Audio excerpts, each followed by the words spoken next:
everyone. Boyd King again with OSU IT Air Conditioning Department. Today I'm going to talk about PSC motors, permanent split capacitor motors. It's the fourth motor that we've discussed so far. Probably the most important motor to understand for an air conditioning and refrigeration technician. Why? Because they're everywhere. We see them in condenser fan motors, evaporator fan motors, residential compressors. They're known as the residential motor because they're found on residential compressors, condenser fans, evaporator fans. They do have medium starting torque. I'll call them medium starting torque and medium running torque. They are a high efficiency motor compared to shaded pole motors and split capacitor start induction run motors, which is the last one that we talked about. They don't have as good of starting torque as a capacitor start induction run, but they have better running torque.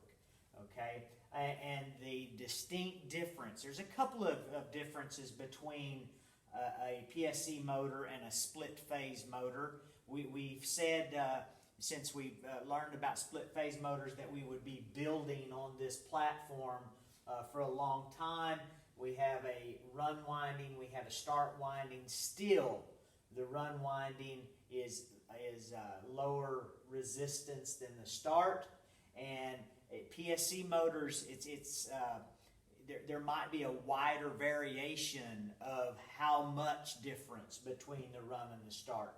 In some applications, they're starting to get the start winding closer in phase with the run winding.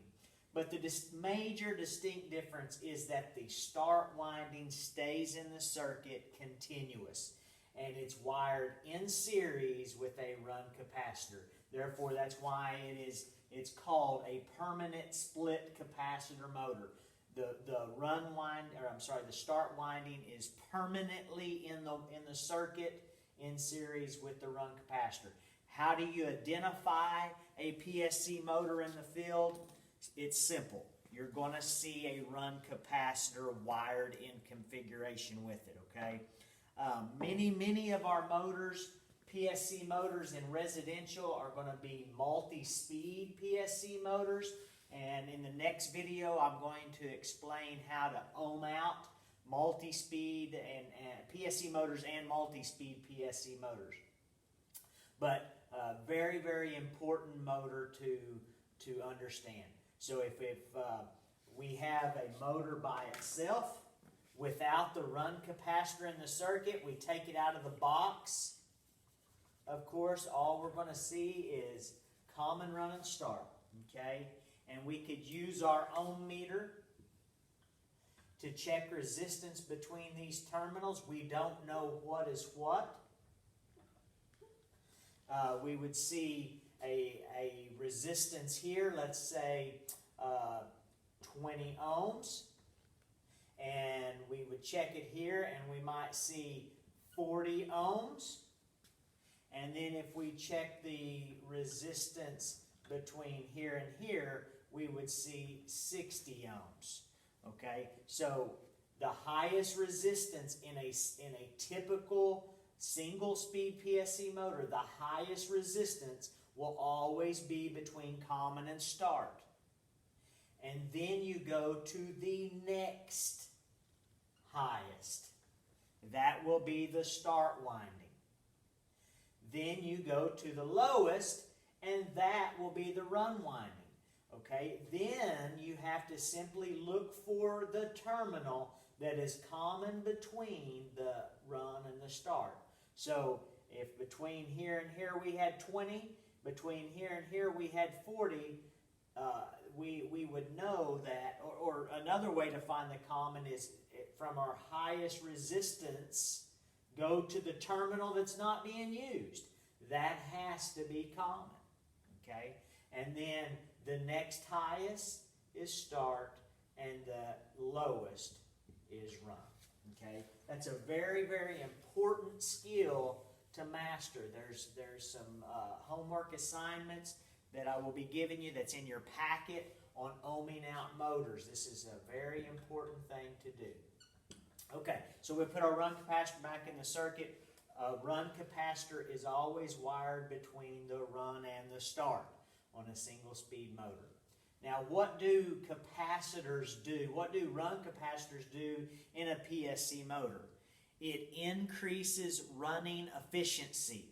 So going back to our section on capacitance and induction, you should know by now that there's three major loads. There is a resistive load, there is an inductive load, and there is a capacitive load.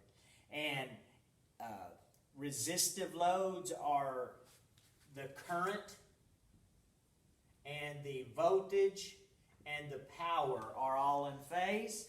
And an inductive load, they become out of phase, and current leads voltage in an inductive load, and in a capacitive load, voltage and current are out of phase. But voltage lags current in a capacitive load. So you have an inductive load in series with a capacitive load. What does that do? Well, if voltage here is ahead of current, and here voltage is behind current, it brings a capacitor wired in series with it, brings them back closer into phase, which brings it more to a higher efficiency load. So why do we add capacitors? We add capacitors in inductive loads to increase power factor. And so that we're able to make the motor more efficient by adding a run capacitor.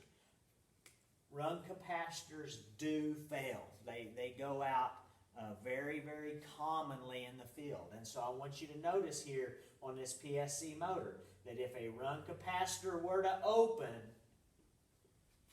that takes out the start winding completely, and it's left only as an inductive load. And back in our first video on shaded pole motors that only have one winding, we had to have a shading coil to give it a sense of direction. If a run capacitor opens, we basically have a shaded pole motor with no sense of direction or starting torque, so the motor will just sit there and hum and never start. And also, if the capacitor opens while the motor's running, we also lose some of our overall torque there, and the motor